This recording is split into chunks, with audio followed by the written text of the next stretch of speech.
अब हम बात करेंगे मोतिहारी की। हमारे साथ मौजूद हैं चंपारण के सबसे बड़े जर्नलिस्ट में ज्ञानेश्वर गौतम साहब। हम समझने का प्रयास करेंगे राधा मोहन सिंह, जो छठी बार बिहार बीजेपी के अध्यक्ष भी रहे हैं, उत्तर प्रदेश में प्रभारी भी रहे हैं। उम्र भी ज़्यादा हो गया था, टिकट कटने की संभावना थी, लेकिन प्राइम मिनिस्टर मोदी ने भरोसा जताया, अमित शाह ने भरोसा जताया, छठी बार उनको टिकट दिया। लोगों का विरोध भी था, लेकिन चुनाव जीत चुके हैं, ऐसी चर्चाएं बाजार में है। हम ज्ञानेश्वर जी से समझते हैं, सीनियर जर्नलिस्ट है, चंपारण के राजनीति को नस नस, उसकी जो गहरी नस है उससे समझते हैं।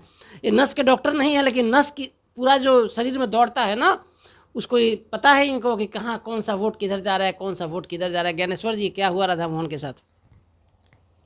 देखिए, राधा मोहन जी, जब से राधा मोहन जी का टिकट अनाउंस हुआ, आपने सही कहा कि शुरुआती दिनों में ये चर्चा चल रही थी कि राधा मोहन जी संभवतः उम्मीदवार नहीं होंगे।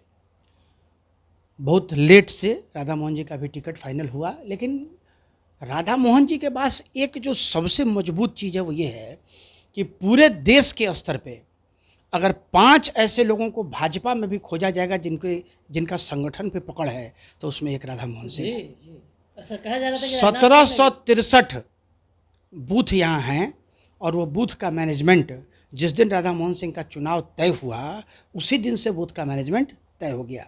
इतना माइक्रो लेवल पे प्लानिंग बीजेपी की थी कि उसके सामने डॉक्टर राजेश कुशवाहा वोट होते हुए भी डॉक्टर राजेश कुशवाहा नहीं टिक पाए। आपको बताएं कि दो दिन नहीं, एक दिन पहले कल ये सूचना हम लोगों के पास आई कि डॉक्टर राजेश कुशवाहा के केसरिया का जो उनका कार्यालय था, उस कार्यालय पे, पहाड़पुर में जो उनका कार्यालय था उस कार्यालय पे, वहाँ पे पैसे के लेन देन को लेके कुछ उठापटक झगड़ा हुआ, कुछ कहासुनी हुई लोगों से। देखिए, एक बात आपको बताएं, आप भी इस चीज़ को मान के चलते होइएगा कि आज की तारीख में कोई सभा भी होती है तो पहले जो भीड़ स्वतः स्फूर्त पहुँचती थी, आज की तारीख में बिना पैसे के कोई जाता नहीं है। 5% लोग होंगे जो बिना पैसे के आपके नेता को सुनने जाएंगे।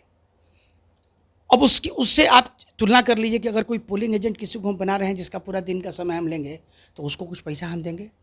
दूसरा वो कुछ पैसा और लेता है कि भाई हम वहाँ लोगों को बुलाएंगे, उनको ई रिक्शा चाहिए हमको 4 गो 5 गो, माने इस तरीके से पैसा ऐंठने का काम चलता है।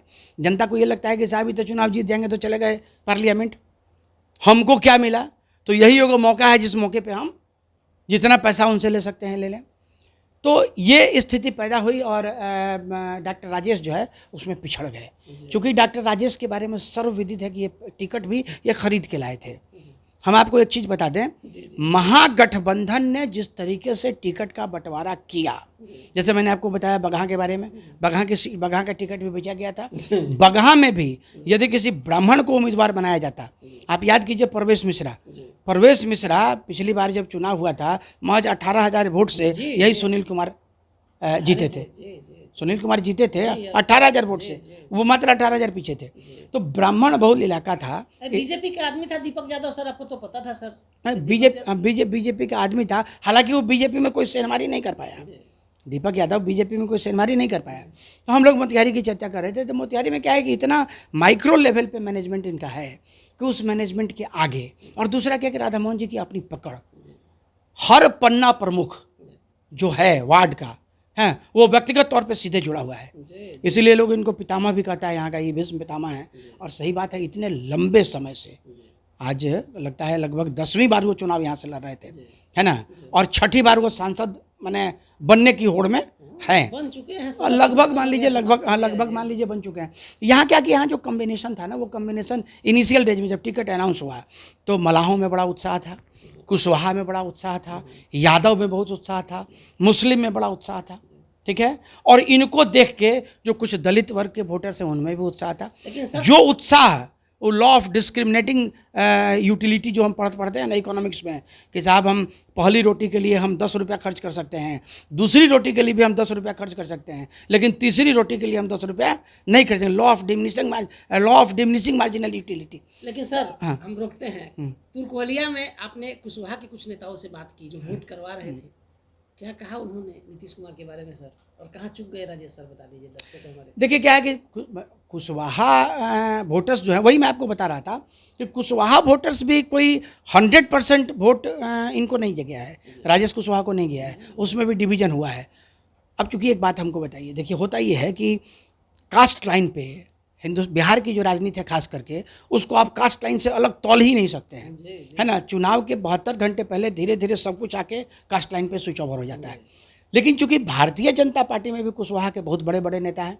पिछली बार जब इनका चुनाव हुआ था, राजेश कुशवाहा जब इंडिपेंडेंट चुनाव लड़ गए थे, तो ये जो लड़े जिससे संतोष कुशवाहा, ठीक है, संतोष कुशवाहा उस समय वो राजद में था, आज की तारीख में भाजपा का हिस्सा है।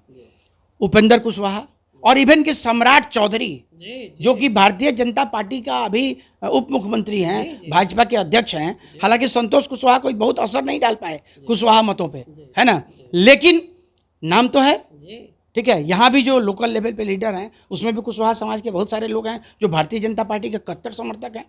तो कुछ वोट तो कुशवाहा समाज का, मैक्सिमम वोट राजेश कुशवाहा को गया, लेकिन सारा टोटल वोट चला गया ऐसा नहीं है। मलाहों के साथ भी क्या है कि मलाहों का वोट भी गया, लेकिन पूरा वोट चला गया ऐसा नहीं है ना। मुसलमानों का वोट एकजुट होकर गया, हालांकि उसमें भी आपको बता दें मुसलमानों का भी 15% वोट राधा मोहन सिंह को गया, और खास करके मुस्लिम महिलाओं का। मेरी कुछ महिलाओं से बातचीत हुई और उन्होंने दबी जुबान से ये कहा कि बबुआ राशन तो यह न देता, हमार दुल्हवा कमाए चाहे ना कमाए, घर में लइकवन भूखे नहीं क्यों मरत, बड़ी बात है। उज्ज्वला योजना, उज्ज्वला योजना हम लोग बात करेंगे, पहले हम राधा मोहन की भविष्यवाणी कर देते हैं अपने दर्शकों को। तो आप सुन रहे थे ज्ञानेश्वर जी को, मोतिहारी में हम लोग बैठे हुए हैं, बापू की कर्मभूमि है। बड़ी घोषणा कर दी, बड़ी भविष्यवाणी भी कर दी। हम लोगों ने जो लोगों से बात की है उसी के आधार पर अपना एग्जिट पोल दे रहे हैं। एग्जिट पोल नहीं है, हम लोग अपनी आपसी चर्चा कर रहे हैं, जो एक हम लोग का राइट्स है, पत्रकारों का एक राइट्स है, उस आधार पर हम बात कर रहे हैं। बड़ी बात, राधा मोहन के माइक्रो मैनेजमेंट के सामने यहाँ पे मुकेश सहनी के जो पर्स छाप के प्रत्याशी थे राजेश कुशवाहा, वो मात खा गए। हमारे सहयोगी सनी कुमार मिश्रा के साथ कौशलेंद्र, मोतिहारी से।